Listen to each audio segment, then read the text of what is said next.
នេះមកហាងបងប្អូនមកទិញវាយអីវ៉ាន់ឲ្យកន្លែងធ្វើការបងប្អូន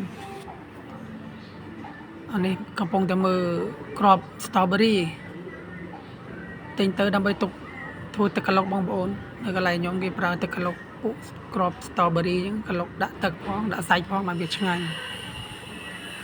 ចូលចិត្តហូបលាយគ្នាអានេះក៏ទិញគេហៅដូណាត់គង់ដូណាត់បកងយើងគេធ្វើលាយគ្នាបងប្អូនដល់អញ្ចឹងមកទិញអាហ្នឹងវាថ្លៃដែរហ្នឹងមកប្រអប់មកថងវាប្រហែលជា400 បាតដែរហ្នឹងបងប្អូនតែគេលក់ដាច់ដែរនៅកន្លែងការងារអាហ្នឹង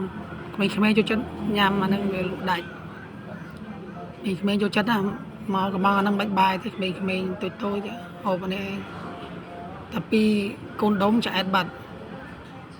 អានេះក៏មករត់ទិញផ្លែឈើទៀតអាហ្នឹងមកទុកធ្វើទឹកក្លុកដែររត់ទិញក្រប blueberry អាមិញទិញ strawberry អានេះ blueberry អាក្របបែបពណ៌ស៊ីពណ៌ស្វាយបងប្អូនអាហ្នឹងថ្លៃដែរហ្នឹងមកប្រអប់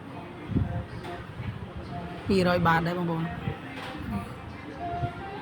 ក្រប blueberry យកទុកទិញធ្វើទឹកក្លុក